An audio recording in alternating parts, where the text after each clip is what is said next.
जो है फाइनली हर एक स्टॉक में आपको 2023 फरवरी से T+1 सेटलमेंट मिलने वाला है।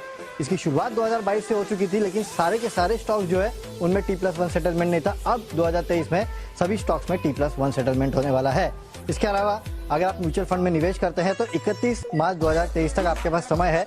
नॉमिनेशन जो है वो आप करवा लीजिएगा। अगर नहीं करवाया तो आपके यूनिट्स जो है वो भी फ्रीज हो सकते हैं, तो इसके लिए यहाँ पे आप नजर रखिएगा। अब आते हैं कॉर्पोरेट इवेंट्स। तो गाड़ियां एज यूजुअल 1 जनवरी से महंगी होती है और सबने इस बार भी ऐलान कर दिया है कि हम अपनी गाड़ियों के दाम बढ़ाने वाले हैं, तो ये एक चीज है। इसके अलावा बैंक्स में नजर रखिएगा, क्योंकि बैंक्स को जो एफएक्स एक्सपोजर है उसके चलते करीब 20 से 80 बेसिस पॉइंट के आसपास की अतिरिक्त प्रोविजनिंग जो है वो करनी पड़ेगी, तो इसका असर आपको बैंक्स की प्रोविजनिंग पे देखने मिलेगा। दिल्ली एनसीआर में कोयले का इस्तेमाल पूरी तरह से बंद हो जाएगा। हालांकि वैसे भी ज्यादातर वहाँ कोयला इस्तेमाल होता नहीं है, लेकिन इक्का दुक्का अगर कोई कर भी रहा होगा तो वो भी बंद होगा, क्योंकि पोल्यूशन की काफी दिक्कतें हैं। इसके अलावा रेटिंग एजेंसीज जो खुद स्वतंत्र जांच करने के बाद ही अब क्रेडिट एनहांसमेंट रेटिंग जो है वो दे पाएंगी। पहले ये आउटसोर्स करती थी, अब वो नहीं कर पाएंगी। मर्जर्स जो बड़े ऐलान 2022 में हुए थे वो कंप्लीट होंगे 2023 में, तो इसमें खासकर HDFC बैंक का मर्जर और पीवीआर और आयनॉक्स का मर्जर, ये तो इंटरेस्टिंग मर्जर है जहाँ पे नजर रहने वाली है। ऑटो कंपनीज के लिए काफी सारे नियम चेंज होने वाले हैं। 1 अप्रैल 2023 से भारत एनकैप जो है वो लागू हो जाएगा, यानी कि जो सेफ्टी स्टैंडर्ड्स है ऑटो कंपनीज के लिए वो लागू हो जाएंगे। साथ ही साथ जो सरकारी यानी कि केंद्र और राज्य की गाड़ियां हैं, जो सरकारी कर्मचारी गाड़ियां यूज करते हैं, 15 साल बाद अब उनमें स्क्रैपिंग पॉलिसी जो है वो लागू हो जाएंगी, यानी कि स्क्रैप हो जाएंगी।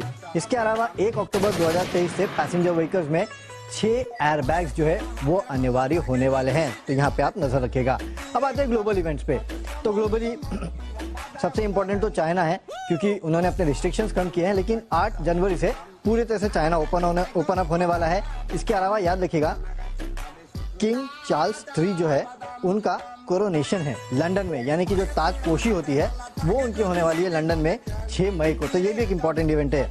पाकिस्तान और यूक्रेन में पार्लियामेंट्री इलेक्शन भी है, तो यहाँ नजर रखिएगा। इनफैक्ट इलेक्शन तो हमारे देश में भी है और काफी सारे स्टेट इलेक्शन है। आप देखिए त्रिपुरा, मेघालय, नागालैंड, कर्नाटका, छत्तीसगढ़, मध्य प्रदेश, राजस्थान, करीब करीब 10 स्टेट के आसपास है जिनके इलेक्शन होने वाले हैं, तो हम ऑलरेडी इलेक्शन फेज में चले जाएंगे। इसके अलावा G20 की जो समिट है न्यू दिल्ली में होने वाली है सितंबर के महीने में, यहाँ पे नजर रखिएगा। आखिरी में स्पोर्ट्स इवेंट बता देता हूँ, तो IPL सीजन 1, अब IPL सीजन 1 इसके लिए कह रहा हूँ क्योंकि ये वुमेन्स IPL है और पहली बार वुमेन्स IPL होने वाला है 3 मार्च से 26 मार्च के बीच में। एशियन गेम्स चाइना में होने वाले हैं सितंबर से अक्टूबर के बीच में, और ICC वर्ल्ड कप मेंस का ये भी होने वाला है अक्टूबर से नवंबर के बीच में। तो ये कुछ इंपॉर्टेंट स्पोर्ट्स इवेंट है जहाँ पे भी आपको नजर रखनी है। तो काफी इवेंटफुल रहने वाला है 2023। सरप्राइजेस ना मिले तो अच्छा है, लेकिन हाँ ऐसा होता नहीं है।